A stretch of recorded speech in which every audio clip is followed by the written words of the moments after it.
What is going on, everybody? We are back for another episode of the ABJ Podcast, episode 87, closing in on that 100, but we will not be hitting that episode 100 mark before the end of this season. Season 1 will end, I think, around episode 96 or 7, I think. I could be wrong, but we will be ending this season at the end of this year and coming back with season 2 at the beginning of 2024. So I'm very excited. Tons of great guests lined up. We've been knocking some really cool names out of the park. So much more to come. I can't wait for you guys to see them all. Tonight's guest will be Griffin McCoy. You see it in the title. Very excited for this one. Kid is tearing it up on the scene. I'm a very big fan of what he's been doing. I've been seeing him early or on with PPW, and then I've been seeing him all over the place at some brewery shows. He's been killing it at CZW. The guy's all over the place. I can't wait for you guys to learn more about him and hear his story. But without further ado, I just want to talk about our brand sponsorship, SVW, Suplex Vintage Wrestling. Guys, it has finally happened. A full store fully dedicated to vintage wrestling. They say it can never be done, but I've seen it with my own eyes. Suplex Vintage Wrestling is a store curated by wrestling fans for wrestling fans. Located in South Street in the heart of Queen Village, their shop features the largest collection of vintage wrestling under one roof. Their selection includes the classic designs featuring your favorite wrestlers from the Golden Age, Attitude Era, Internationals, Indies, and more. And if you're tired of watching premium live events at home, SVW hosts the best watch party since your friend Kyle's birthday party when you were 12 years old. And if shirts and watch parties aren't your thing, let's not forget about their selection of figures, replica belts, trading cards, and from their shirts to hats and rare wrestling memorabilia. Jesus, having a stroke here. They have something for every wrestling enthusiast out there. So what are you waiting for? Check them out at suplex.svw on Instagram or on their website, suplex.svw.com, and let them satisfy your nostalgia wrestling needs. Now, some people would pre-record that, but I'm practicing here too. This podcast is about my growth. So if I stumble and fumble, that's how I get better. Failure, every man's success is standing on his mountain of his failures. So that's what I'm trying to go for here. But huge thank you to Suplex for keeping this going and keeping everything going for me here. This podcast would not be operating right now if it wasn't for their support. So please go follow them on social media, show them love. I know we'll be talking CCW here in a little bit. They just recently had a little bit of a hiccup where some people, their one show couldn't happen. I know Suplex opened up their doors and said, everyone come through and come meet your stars and let's get them exposure. So they do a lot of cool things with not just the content space, but the independent wrestling scene, and they're super supportive. So go show them love. My guest links will all be linked below to support and show them love on their social medias, as well as everything ABJ with merchandise, t-shirts, Patreons, and everything else. You get to see these episodes a week early before everybody else on the Patreon.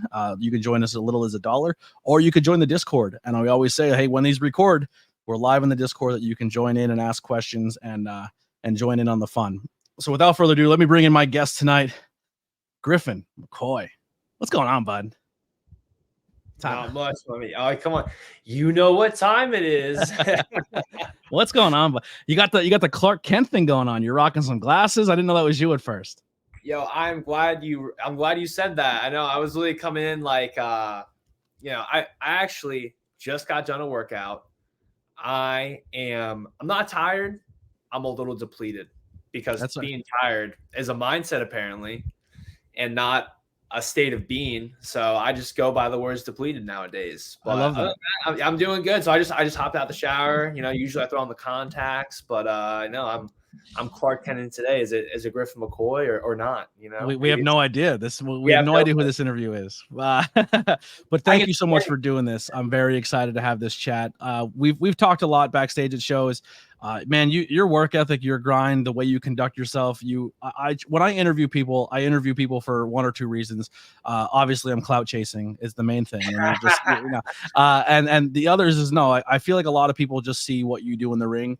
And that's why people say, hey, I want to interview this person or that person. But to me, it's more about your character. You could be the greatest person in the ring, but if behind this curtain, you're a giant piece of shit, trust me, you won't be on this podcast. But no, you conduct yourself. Yeah, you conduct yourself very well, and you're just a good human being. And I'm excited to learn more about you. Yeah, for now. Yeah, for now until heel mode kicks in. I want to make an apology for you. I did not mean to get my home crowd against you immediately as soon as the show started. So they had a hat rumble at the brewery show, and you decided that you were going to wear a crab hat. And as soon as you came out, I chanted, "He has crabs," knowing that a school company That was me. I started that shit. No, maybe you told me that, but I probably forgot. If I'd known that, I would have come on this. Yeah. That's why I coming up to me saying like, "Hey, you have crabs." I'm like, that's pretty disgusting. That's a pretty disgusting thing. But we're already here, so it's well. Fine. I did degrade ourselves when I said it too. I said, "Well, he is in School County, so you probably got them while you were there," which you did. You know what I mean? Yeah. You're not wrong. So let's dive into this, Griffin. How did you fall in love? Well, for people real quick who don't know, you're an independent wrestler. You work many places. We'll get into those as we go. But you've been in the scene now. How long have you been doing this? So I think the first week of November marks 6 years. 6 years. Wow. 6 years. Yes. I started senior year of high school when I'm like a week or two after I turned 18. And I'm about to turn 24. So, do the math. So that's 6 years right there. You're killing it, man. So when did you fall in love with the world of professional wrestling? So some people watched it on TV. Most people watched it on TV. But for me, it was a little movie called Nacho Libre. And that was the first time I ever really saw professional wrestling in any sort of capacity. I'm the oldest between me and my brother. And, I think I had some cousins who watched it, but it's usually an older sibling who gets you into it. And I didn't have that. So I saw the movie Nacho Libre because at one point in time, Jack Black was the funniest man on the mother. He still is. He still is. And you can curse. And you can curse. Yeah. But yeah, so he was the man. I have Nacho Libre on DVD to this day. And I saw that movie and, I didn't even really process professional wrestling still at that point, but I'm like, oh, this is cool. And then ever since I saw that movie, I grew up in San Francisco, California. I live in San Diego, California. So obviously that movie is about Lucha Libre. And then growing up in California, obviously there's a huge Latino influence. So people always selling the luchador masks, every kid had a Rey Mysterio backpack. And I don't think half of them even knew who Rey Mysterio was, but everyone had Rey Mysterio backpacks. And that started ever since I saw that movie, I started to see professional wrestling more and more in terms of people just having merchandise or I would go to the arcade and they had a Royal Rumble game. And, I recognize Dwayne "The Rock" Johnson from the Tooth Fairy. And I'm like, oh yeah. Oh my God. Yep. So I had a really backwards way of getting into it. I love it. Whatever gets you in, we accept it. But that is right. That's all. Do you own a Nacho Libre mask?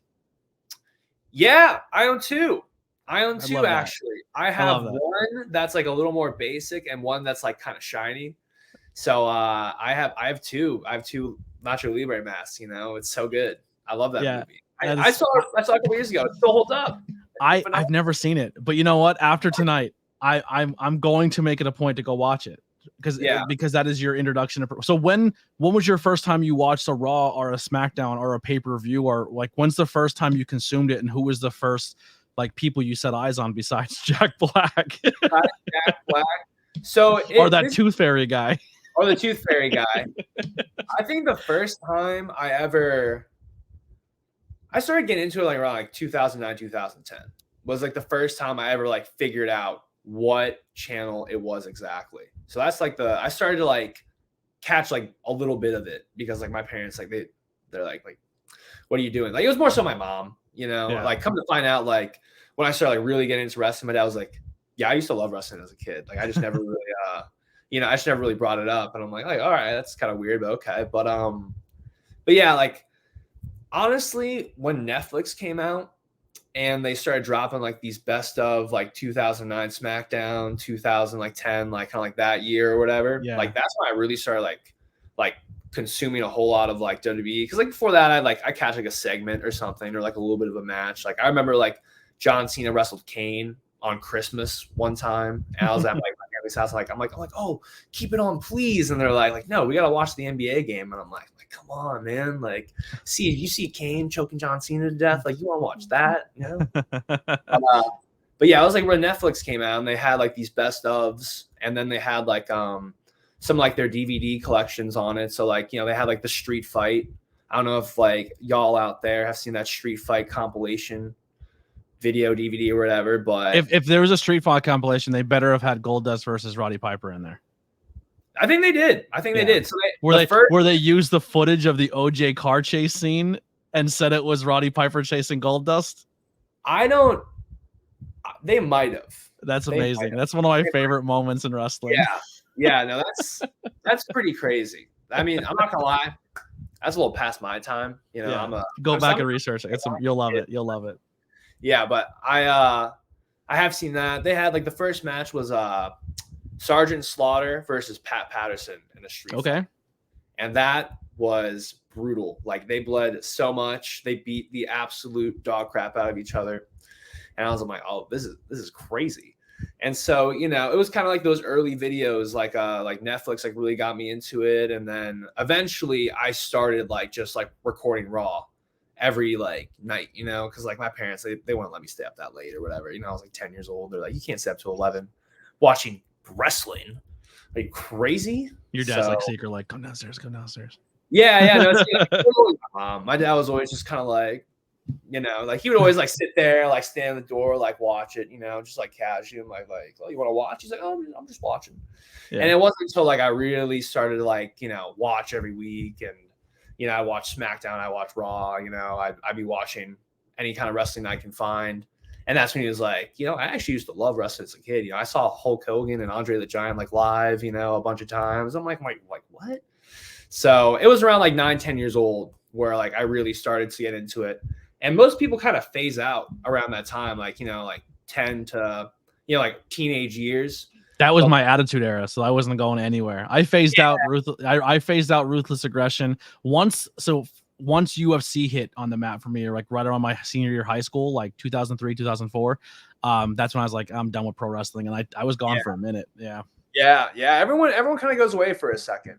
Yeah. And it wasn't it was kind of like high school. I started to really get into it, so much so that I started backyard wrestling, that's why I was a backyard wrestler in high school. So it wasn't super glamorous, but it was around that time I started doing backyard wrestling with, you probably know these guys, Ellis Taylor, Charlie Tiger, and Jordan Oliver. Yeah. I've heard of them. Yep. You've heard of them. Tiger, every time I see him, I'm like, he looks like he can pass for the third Young Buck. Oh yeah, there's been many times, many travels where you'll go to a random Wendy's or whatever fast food place you're going to, and there'll always be someone working at the front going hey, do you know the Young Bucks? Yeah. Yup. And he's like, you look like a Young Buck. And he could easily pass. He's so crazy. He's the perfect mix between the both of them. He's so crazy. Yeah, it's nuts. Do you know the what's it called? They're the Walmart wrestler dudes. Yeah. Yep. So funny story, WrestleMania, when they were in Tampa a couple years ago, we were down at the Collective, which is a bunch of indie companies get together and run their shows during the week. Those guys were there, the Walmart dudes. They're in the backstage area, and we're there, and they go up to Charlie thinking he's Matt Jackson. And he's like, are you Matt Jackson? And he's like, yup. And they were like, oh my God, can we take a picture with you? And he's like, yup. And so they took pictures and stuff. Did he autograph stuff? He didn't autograph anything. Oh, that'd have been amazing. Yeah, but they were like, are you Matt Jackson? He's like, yup, that's me. I would do that every time. Every time. Yeah. No, he gets a lot. We say yeah all the time, So yeah, he's got many of people, and he will continue to get many of people. Yeah, first time I seen him, I'm like, oh my God, that's the first thing. I think I seen him at a Settlement Series show. He came out for a Settlement Series show at H2O, and I was like, holy crap. I was like, but yeah, so you guys started backyarding. Now, were you guys? Now, this fascinates me because I talk to so many people who are backyarding. So in my brain, when I think backyard wrestling, I just think maybe gym mats with a tarp on top. But then some people are like, no, we had a full ring. It's so where did you guys lie? Were you rope tied around a tree? Were you just wrestling out in a yard on grass? Were you on trampolines? What was your setup? So I've done it all, brother. I started on a trampoline. until we broke the trampoline from wrestling. And then I don't know if people out there, but like they have a high jump like mats or pads, you know, like when you do a high jump, you involved in like it's a big ass pad. We had one at our local high school, and then we transitioned to that. And then at some point, like they removed that because it was like the end of the season or whatever. So we moved to, I've been on like a thin kind of just like gymnastics mat. I have done a ring. So like, I want to let you know this. So I had a YouTube channel, and, you know, we were all on it. We were all wrestling, and it got kind of popular. And it got so popular that people within the backyard wrestling community started to contact us and book us to like travel and like do other backyard shows. So like, you know, that's how we met Jordan Oliver. You know, like we did a backyard show up in Newburgh, New York, and he had a ring, but it wasn't his ring, but it was like the, you know, the company backyard for had a ring. It was a 10 by 10. It was a boxing ring, but it was put together like a wrestling ring. And it was insane how small this thing was. But I was in that. I'm gonna blow up this dude's spot real quick. I don't really care if I do. I don't know how he feels about it. But the first time I was ever in a real actual ring was when I backyard wrestled for Myron Reed. You know, young goat. Yeah. And we drove down to Kentucky, and the first time he had a ring, and he was already doing pro shows at the time, but you know, he was still like kind of in like that middle ground phase. And so, you know, that was the first time I was ever in a ring. It was like a 16 by 16. I think they got it from like High Spots or something. And that was the first time I ever like, you know, fell in the ring. That's my first time ever like wrestling or hitting the ropes, was in Myron Reed's like friend's backyard in Kentucky. I love that. So, and how old when you're traveling over, like all over the place and doing this? I think we started really traveling when I was 16. Jesus. Yep. I got my dad to drive us everywhere because I didn't have my license yet. And so we've driven to North Carolina, we've driven to Kentucky, we've driven to New York, you know. Your dad's my favorite person ever. The fact that you're like his 16-year-old kid. Does he look back on it now and like see how far you've come and what you've accomplished and what you've done so far in the scene, and be like, man, that was a good investment. Drive my kid to North Carolina at 16 years old. You know, I know he does. However, he's still an investor at this point.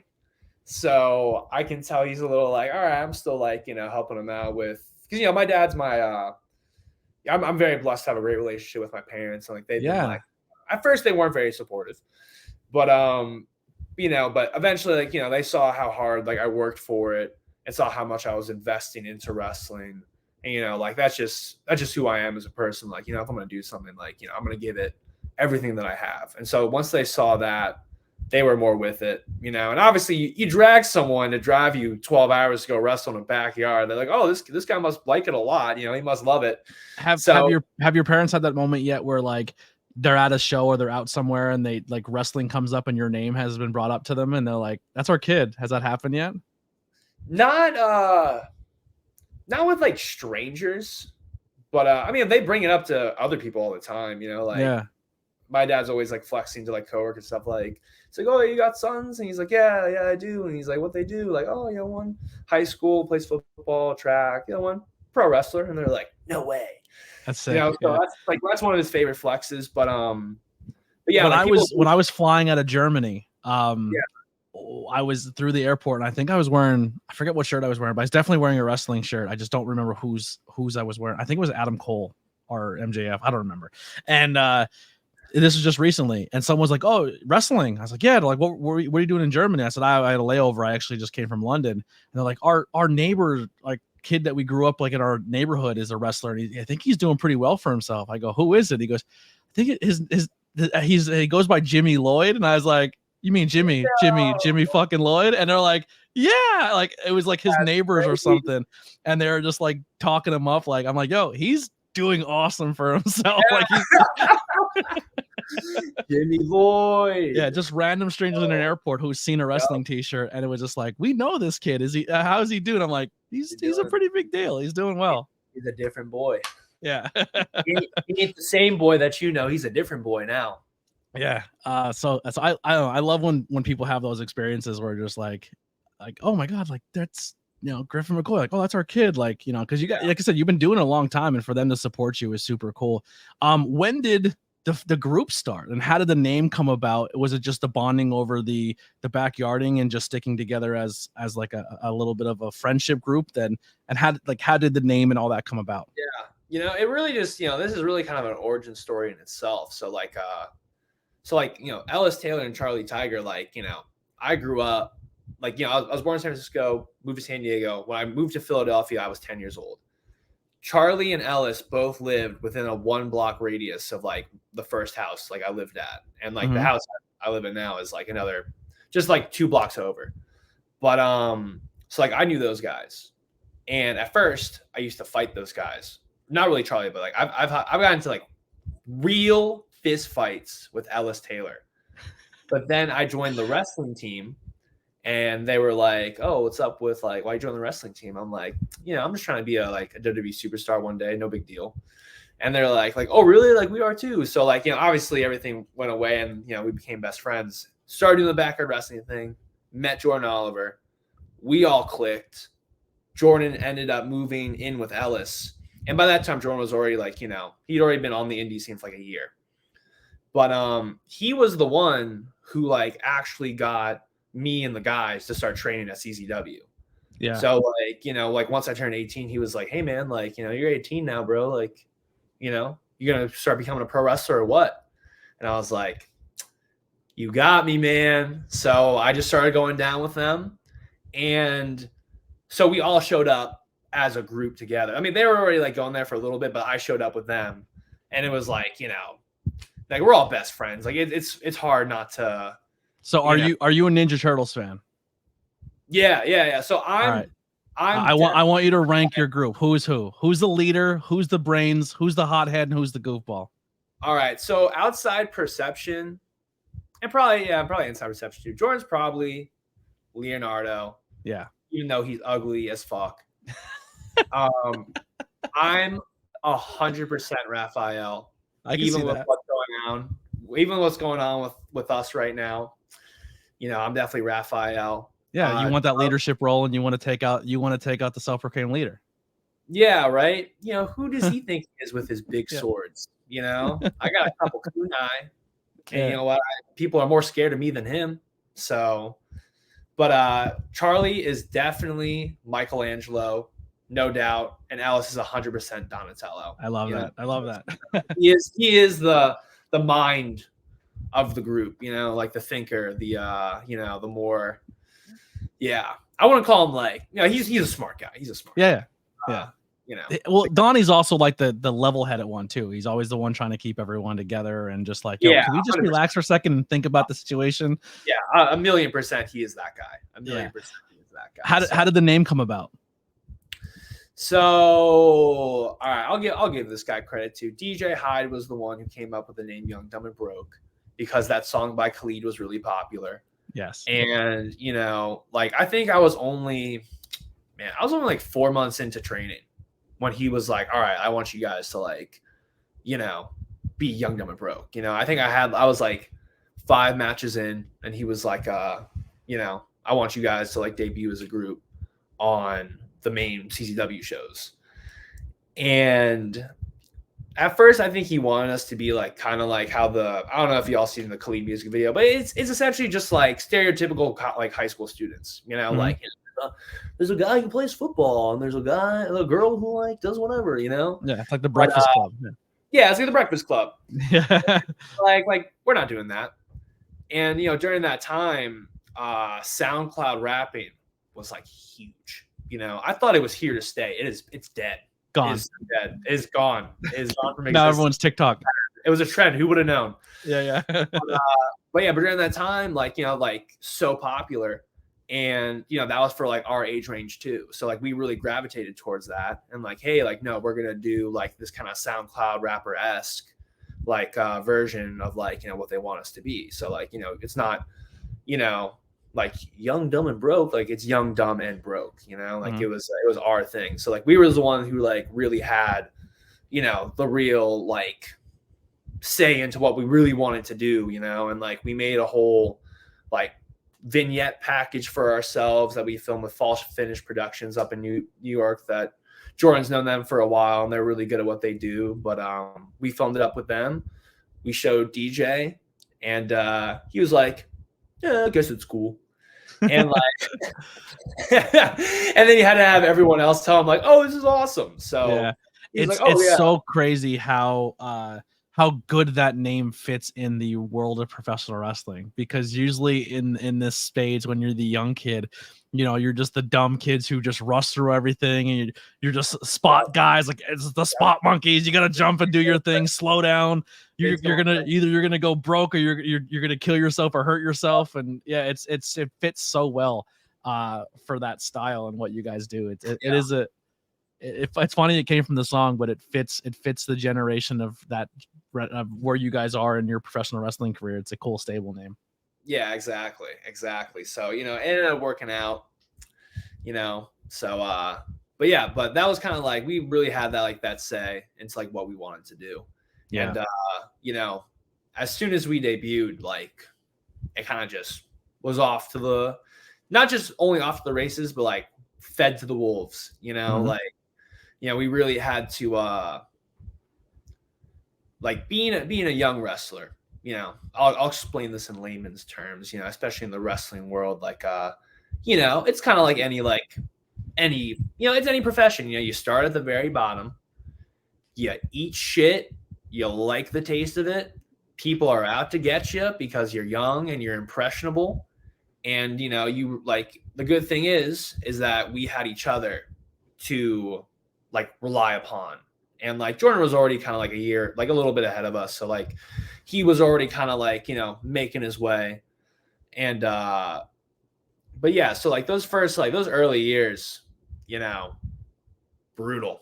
Like it was good. It was good. And like I couldn't imagine being in this business and trying to forego it yourself without having a support. Like, honestly, I tell people now is get into the business, and whoever you're going to train with or get those early years in with, get tight, because the part in the ring now I don't wrestle, right? But I grew up an athlete. I played basketball. Practices suck. The game is the fun part. Getting in between the ropes and going in front of the crowd is the fun part. Just don't get hurt, and you're going to make your way through. Win, loss, or draw, you're going to get through it. Exactly. But it's the mental aspect of the business and the mental aspect of the grind of, am I good enough? Am I going to make it to the next level? Yeah. Why is this person making it? I'm not. And just that depression and anxiety and imposter syndrome. But if you don't have a support system of people to keep you level-headed, this business will swallow you up. It will. It really will. And especially too, like, so like nowadays it is like, I'll say it again. I'll say it's a little trendy to be like a very young person, like getting a lot of opportunities in wrestling, like over the past few years. And like, I think that's good. You know, you need youth, you need like new people, you like young people. Like, there's no reason, you know, like you have like guys like Nick Wayne, Leon Slater, Billy Starks, like, you know, all Starboy Charlie, like all these really young people. But like, you know, like they missed that generation before them that I feel like should be getting the exposure. I said it, you didn't. No, it's not even that. It's not even that. You know, where everything happens for a reason and everyone matures in their own way and it all works out for the best in the very end. So like, you know, I love all those people too. Like same. I love Nick. Actually, when I was in London, I watched Nick wrestle Casey Navarro at Defy. It was so cool. Really? Yeah, oh, wow. To see people from the Northeast wrestle in London and being like, and loving both of them. Crazy. Yeah, and honestly, like I was like, they were like, "Yo, Nick's so good." Like I'm like, he is. I said, but have you seen this tag team partner from the States? Have you seen that group of people from the? Like I said, if you think Nick's good, like there's our Northeast PA. I was telling everybody who would listen to me in London, I said, if you think like Nick's good, you just see where he comes from and the people who else wrestle in that group and the GCW kids and the CZW kids and just that Northeast scene that's grinding. We are rich with talent. Yeah, and like this will slightly diverge right now, but I feel like this is something I'm kind of like wanting to like talk about at any point. So it's funny. So like obviously like there's a lot of young guys who are getting a lot of like shine right now, and then like there's almost like this generation. It's not like a generation, but it's a little bit. It's like this sect of people and like this kind of like 21 to 25-ish, 6-ish range right now, who were right there pre-pandemic, all like really coming up.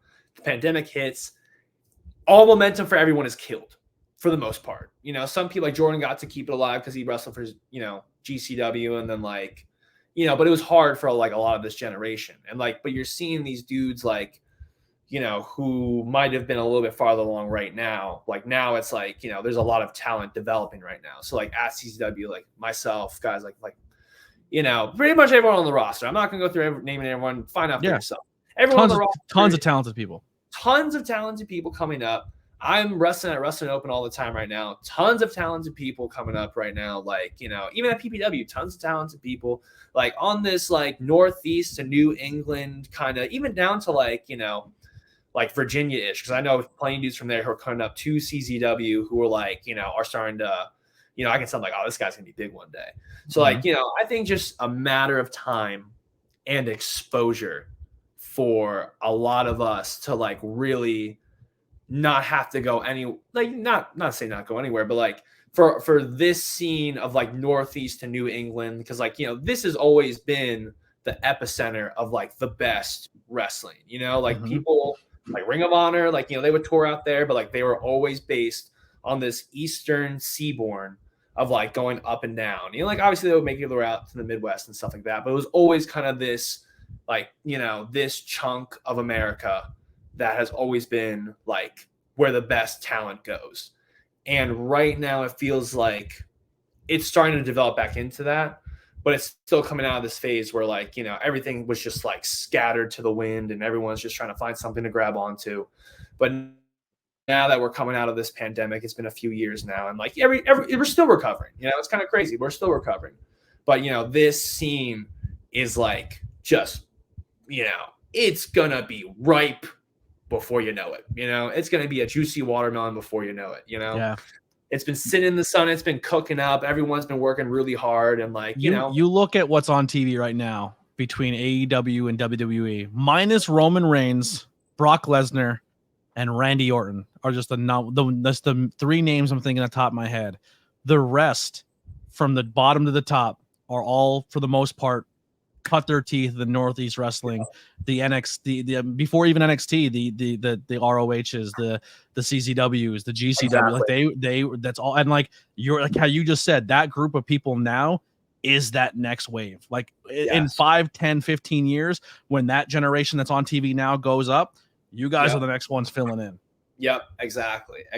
And you know, it really is, because, you know, like we were saying earlier, like it is a huge mental game, you know, like it's for wrestling. And hell, I was even seeing a clip of Booker T on Chris Van Vliet's podcast talking about like, hey, like this business goes in circles, you know, like not every time is gonna be your time, and like, you know, you got to know like when to enjoy and like when to whatever, you know, it's always a grind, but like, you know, it's kind of this thing of like right now it's like, all right, like, you know, we're all trying to like get to where we need to be as fast as possible, because like, you know, it's a marathon, but at the same time, like, you know, all of our bodies are jacked up. We're all wrestling all the time. You know, we're all going hard in the paint. Like, you know, you feel it, you know, and like just being in life as well, just seeing how like life is progressing for not just yourself, but people around you, people, you know, and like, you know, it just feels like you have no time whatsoever. Like I should have been there,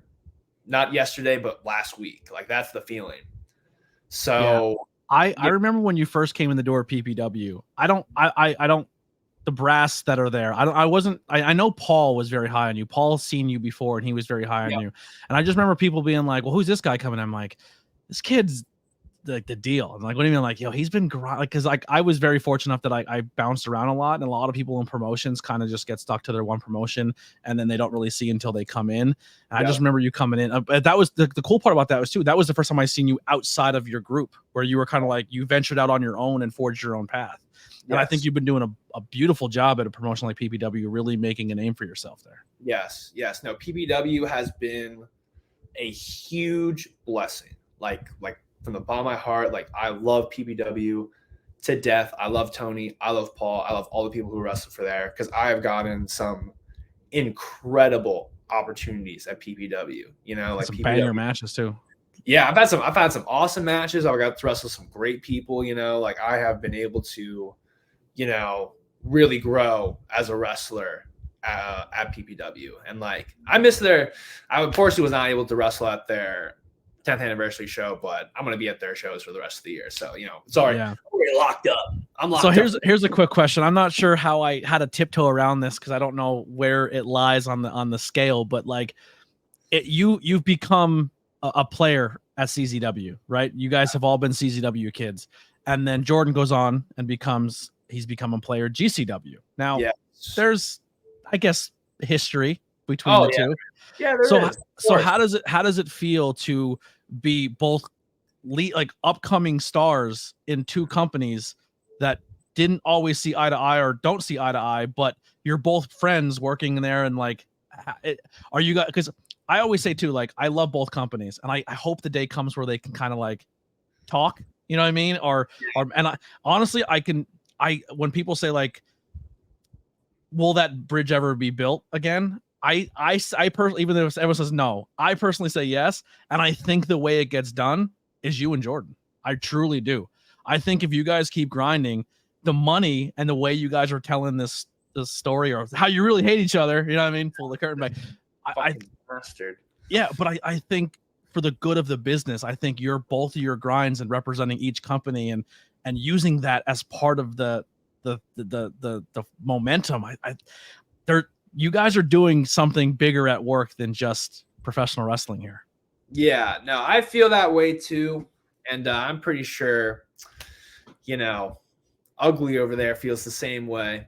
And, but no, like, especially too, like, if you look at wrestling as a whole, the history of it, like, yes, companies are like, WWE, whatever you want to call it. Like that is like, that is wrestling to a lot of people. But like, if you look at the whole thing, like the business itself has been built off of the wrestlers, and not just the wrestlers, but the rivalries and, the rivalries and the storylines that come from those rivalries. But it really starts with two guys or two groups of two guys, whether it's a tag team, but it's usually with these insane storied feuds that have built over years and have been, gone through twists and turns and dips, ducks, dives, and dodges, So I think right now, like, I'm going to be tied to this guy, Jordan Oliver, for my whole life because I already have been, and at some point we're probably going to kiss and make up, and then one of us is going to kick the other in the dick. And then it'll probably be you kicking him in the dick. That's get a little too rich, a little too famous, kick the other one in the dick, and you know what? We'll be fighting again.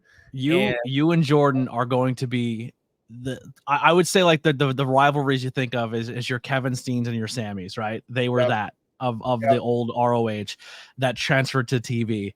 Then you have your Wheeler and you have your Garcia, who have been tearing it up on the indie scene, and they've been attached to each other. Yeah. You and Jordan are that next wave. Yeah, no, we are that next wave. I have no doubt in my mind. Especially like, we had our match at JCW, and like, I love JCW and I love wrestling on there. But like obviously, like 1 p.m. after a GCW Saturday night pay-per-view on a Sunday is a little bit of a dead zone a little bit. But everyone who saw that stream, like, they get good views on their streams, and like all the people there, all the fans who were there enjoyed it as well. But like, that was just the start of like, you guys kill each other inside of a brewery. Exactly. That was awesome to see. Yeah, we kill each other inside of a brewery. People are already like, oh wow, I didn't know it was gonna be like this. And then we had our match. We had like a 25-minute main event, and we had a lot of people were calling that like, match of the year on the independent scene. So, like that's cool, I guess. But like I knew that everyone there who was there and then watched it, like they felt what was to come. They they were there to witness a moment, a moment, and not just a moment in wrestling history, where like they're gonna like look back on this in a few years and they're gonna be like, wow, like this is like I was there when. I feel the same way at IWTV 100 with Garcia and Wheeler Yuta when they wrestled in an Iron Man match for 60 minutes in Tremont's oven. Exactly. it's just going to be one of those, another one of those things. And, like what's even better for everyone else, for the paying fan, is that me and Jordan have like this entire backstory of like, like I've known this dude since I was 16 years old. He's given me everything that I've needed in professional wrestling. But at the end of the day, how we all probably get with an older brother figure, like I want what you got, dude. And you know what? I'm gonna beat the shit out of you to get it. I don't care. I love it. Like it's fine. It's fine. I'm gonna take it from you. And then at one point, he might take it back from me, but we'll see about that. You guys are like he gets, and listen, I'm guilty of it. I say it all the time. I said people get compared to the next Shawn Michaels, and name gets thrown around a lot. And I think Jordan is that next guy. But you're the mirror universe. You're the Marty gonna throw Shawn through the window. Yeah, exactly. Right. I like to think of myself as more of a Brett. Yeah, I'll do that. I'm more of a Brett. No, you're way more entertaining than Brett. Brett was very good in the ring, but everything else out of that, he was boring. That's why I wasn't a Brett guy. Brett sucked at being a heel too. No, I love Bret Hart, but I love Shawn Michaels too. You know what I'm saying? Yeah, they're both the goats. At the end of the day, you can't say one's better than the other. They're both important to professional wrestling. Oh yeah, extremely. Who are some people in your short time that you've worked that were really, really influential to you? Or I always say like the light switch moment, right? When you go through all these moments and you're like, oh, it clicked. What was that moment for you in wrestling, and who was the person you're working where things just kind of came together for you? The first person that I ever wrestled that like really like changed everything for me as a wrestler is Fred Yehai. When CZW came back in, I would think it was October 2021, and we had the first show back, I was the main event, and I was wrestling Fred Yehai. And like Fred Yehai is a very underrated guy, and I'm not gonna go into all that. But anyone who knows Fred Yehai knows this dude is like a world-class wrestler who is like super talented and is a super gritty, tough SOB. And he does not wrestle like anyone I have met. You know what I'm saying? Especially like nowadays. Like it's like he is not, his style is like not anything I've ever seen. And so wrestling him in the main event of the first CZW show back, like that was my first singles main event ever. Maybe I've done a couple on Dojo. I've done a couple on Dojo Wars, but like this is like the first like the pressure was on, and especially wrestling a guy like Fred Yehai, like I did not know how it was going to go, to be honest. I'm a very confident person because of like, the work I put in to make sure I'm always bettering myself. But even still, you get to these moments, these pivotal points in your life, and you're like, I don't know if you ever seen The Sopranos, but when Paulie has this like dream about like, about Big Puss like getting shot, and he sees him like when he's dead, he's like, when it's my turn, will I stand? And he's talking about like, like Big Pussy wanted to get like he wanted to sit down, and then he got like killed, like a big pussy. And so that I love that show. But regardless, it's kind of the same thing. Like, that was my moment of like, man, like, will I be able to hang? I've already talked all this stuff. I'm calling myself the top guy. Like, I think I'm hot shit. I think I'm going to be the greatest thing ever. But like, if I don't pull this one out the bag, like, I'm cooked, like I'm cooked. CZW's cooked. Like, it's all just, it's gone. So, but luckily, I didn't win, but like, I proved that like, I'm not too delusional, and we put on a phenomenal match, and, like I earned, some respect that night from all the people who were watching, all the people who saw that match. And, that was like the first time, like, like everything was just kind of like, oh, okay. Like, I think I could do this, So like I got to wrestle him. I got to wrestle him again. And, but also too, he also taught me how hard it is to like be able to be in like the main event, not just with like the mental aspects or whatever, but like I'm talking about like really being able to physically wrestle in a main event, like when you're going out there and you and this dude are going to go 20 plus minutes, and you are going to beat the shit out of each other. you are going to fly off the top rope, spill to the floor, get dumped on your head, get rocked. Like, he taught me what it is to and even just to have the cardio. Like, I don't think wrestlers talk enough about how physically tough it is to do a wrestling match.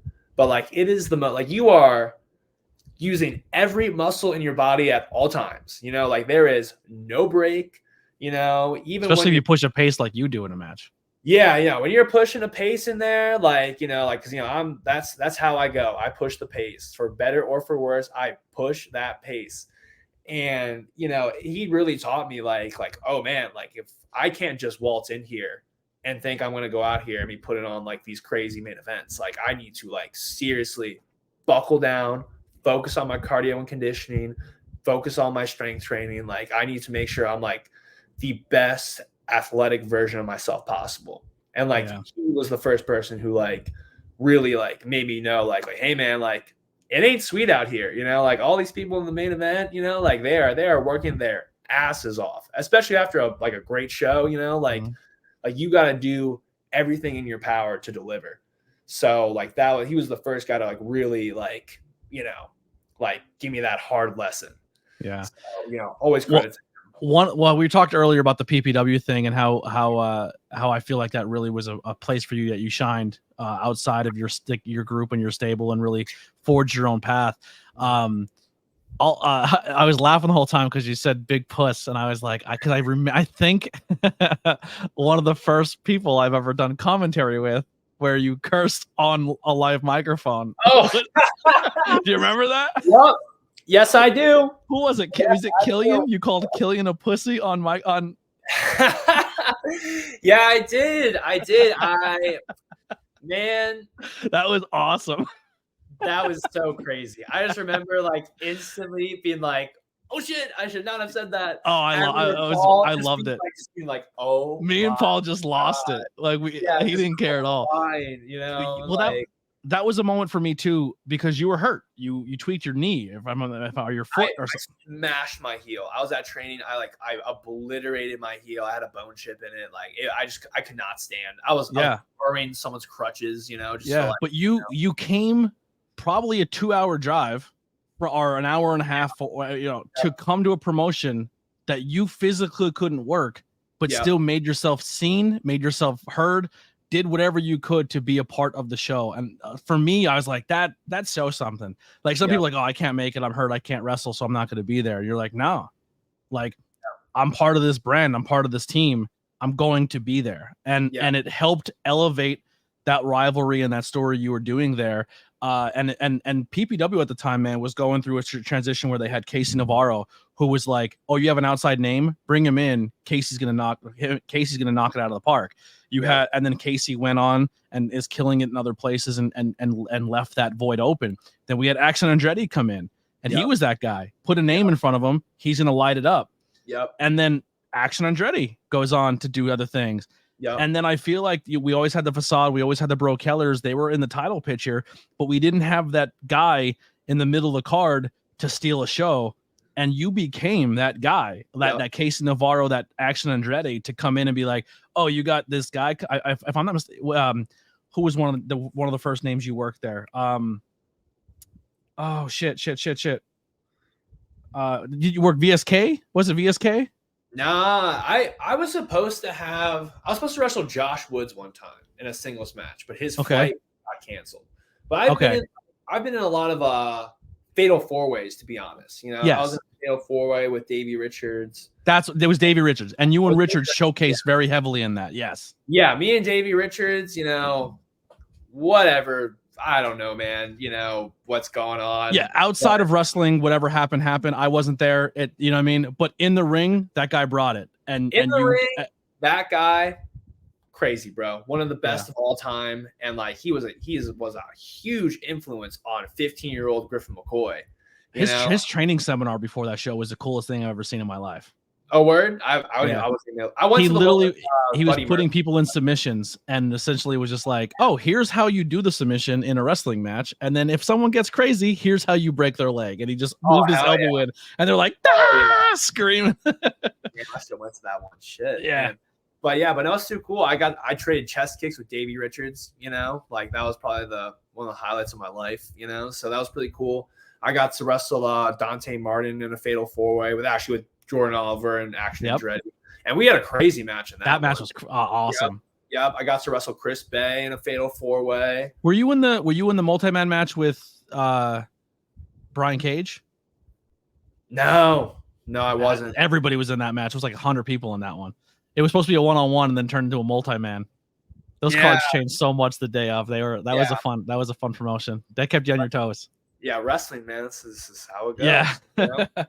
But in our Discord, we have a question because we are getting close to the end here. Hunter has 2 questions for you, and then we have the sponsored question. What would you say? I know we talked about your Jordan rivalry and a little bit here and there, but what would you say is a rivalry besides that one that stands out as your favorite and one that you would tell people to go and seek out and watch?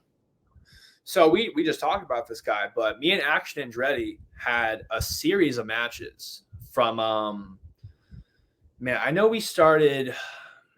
I think our first match that was on CZW was maybe somewhere in 2022. Somewhere in 2022, we started having like these string of like matches from like I think it was end of winter going into like spring, and I think we even wrestled like earlier in 2021 as well. It was like kind of like when CZW first started coming back. Like I wrestled Freddie Yeha a couple of times. I wrestled JD Drake a couple of times, and then I started feuding with Action Andretti. And we had like a series of matches where, we had like one match at an outdoor event in Maryland, that was super cool. And then we did another match where we had a time limit draw. I think it was like a 15-minute time limit draw or something like that. But we had an incredible match there. And then we did a 30-minute Ironman match as like our blow-off match. And we went, the full 30 minutes, and then we went another like 15. So we had like a 45-minute match. And I won, of course, because you know what time it is. But like that is a guy where like, because like soon after that, it was like a couple months, he got signed to AEW, and now he's killing it. And he beat Chris Jericho.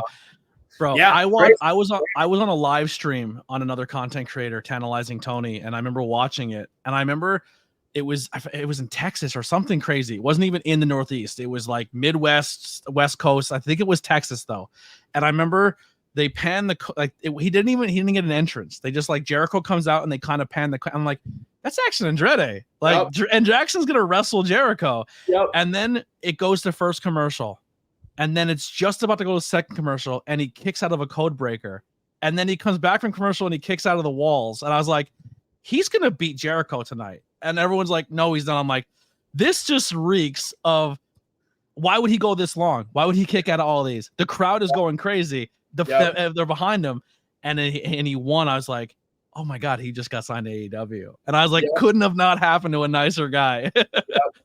I'm not gonna lie, I wouldn't say that. Action Andretti in real life is a bit of an asshole, but you know what? I love that dude. I'm not gonna sit here and act like Action Andretti. That's my boy. That's my guy. I love him. He's a good dude at heart. He's not a piece of garbage. But that dude in real life, man, one day he's gonna kick Darius Martin in the dick. He's gonna kick him right in the dick, and he's gonna start being the real Action Andretti. And the real Action, he's gonna be really good at it too. He's a charismatic guy, but he's a bit of a douchebag. And you know what? People are they'll love him and hate him for that. And it's funny because when he was first at PPW, he was a heel, but everyone liked him, and he was like, "Shit, I have to be a babyface here because he's." Yeah, but he's a good heel. He's a really good heel.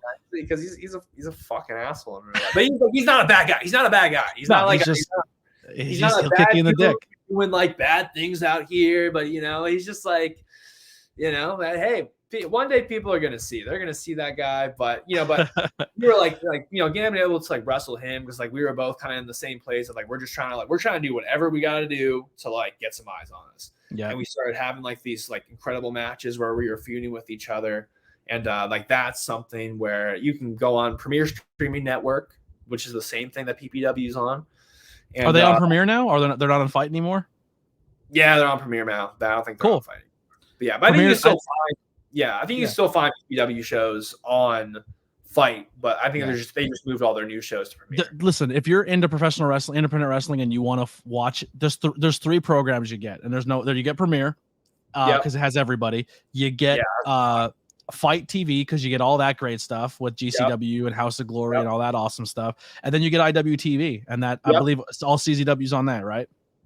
No, CZW is not on there. However, maybe it'll be soon. Okay. I thought they were on IWTV. At least they were at one point in time, right? They probably were at one point in time, something, wrestling. Wrestling. But man, they might be on that very soon. Where can you watch CZW now? Is this all on YouTube? Premier Streaming Network. It's on Premier Streaming Network as well? Okay, cool. There you go. Yep. I just wrestled at the Premier Streaming Network Wrestling Showcase this past And that's the Freddie Prinze Jr. company, right? Yep. Yeah. Yep. Three Legacies is also on there. We talked about a previous episode with Ricardo Rodriguez. His promotion's on there. It's a great service. Go grab it and watch independent wrestling. I think they have House of Glory on there as well, along with having it on Fight TV. But they have like a lot of companies on there. Way more than I thought there'd be. Next question here. You said you went to the gym today before the podcast. It might be an offbeat question, but I have to ask, what is your favorite music to train to? Or your favorite music group to train to? I think it's Muscle Group. Yeah. All right. What is your favorite muscle group to train? All right, go. Sorry. Yeah. I'll do both. I got my glasses on. I can read. Yeah. I'm just dyslexic. That's my problem. Yeah. That's why I talk for a living and don't write or read. Yep. But, so my favorite, my taste in music changes I love all kinds of music. I love all kinds of music, even country. Like I'm loving. Yeah, no, I'm telling you, hey man, the kids these days love country. Tyler Childers, Zach Bryan, they love these guys. But yeah, those are good. But right now, I'm listening to, man, I'm honestly listening to like new school rap. Right now, if y'all younger people out there know like DDG and like La Tyler, I'm listening to those guys. For a minute though, I was on a kick of like mid 2000s to late 2000s rock. So like Nickelback. And Jesus, you are full heel here. Yeah, no, I love Nickelback. Pearl Jam. I used to hate those as a kid. I love them. I listen to them all the time. I can't stop listening to emo music. I just listen like early 2000s emo all day long. Oh, yeah, but it's great for the gym. But my favorite muscle group to train, I used to avoid this like everyone does, legs. But now I think my legs are like my best asset. I love training arms and all that kind of stuff. And got those quads, baby. Yeah, I'm not going to stand up. I'm going to stand up and show them off to you right now because that would be obscene. Yeah. But yeah, no, I love training legs. Actually, I hurt my knee a little bit. It's fine. It's nothing serious. But yeah, no, I love training legs. I squat like 355 pounds. I'm a beast, dude. I got a big squat. I got big quads and a big old booty. There it is. I got a badonkadonk. So all training those legs to just kick Jordan Oliver in the dick one day. Yep. Just kicking, because you need that dick kicking power, man. It comes from the legs, comes from the hips. Got to have explosive hips. So yep. But yeah, I love training that. And I will say a close second though is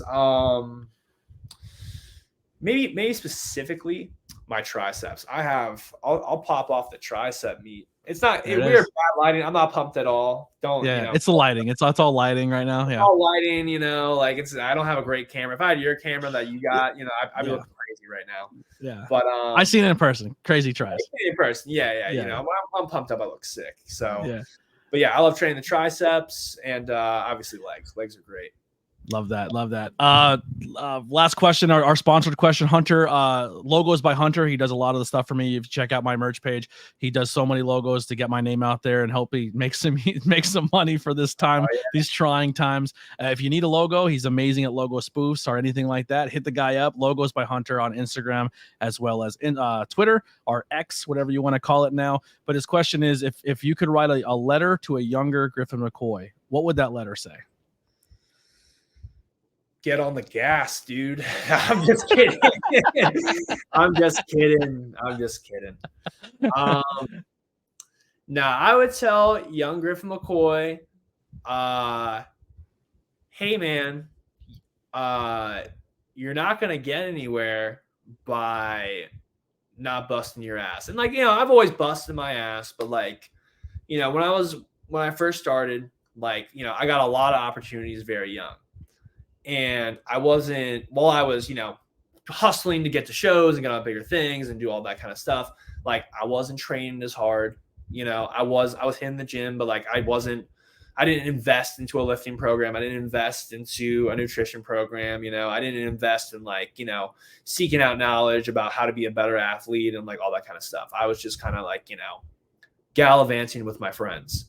So the thing I would tell myself is like, hey, do all these things you're doing right now, but to be a real pro wrestler and to like really get where you want to get to, like, you need to invest. If the sooner you invest into this stuff, all those things you want to do, they're going to come even quicker. So, that's the one thing I would say. And that is great for all these young pro wrestlers. I say it every time I get the chance, but buddy, meet your friend called Jim and hit that guy every single day. Get on a weightlifting program, figure out how to count calories and get your protein in, because it's not just for aesthetics, because, you're going to like the way you look, I guarantee it. But, it's also for your body. It really is just for your body. You have to develop a strong, callous body in order to endure being a professional wrestler and going through the long haul. I'm only 6 years in.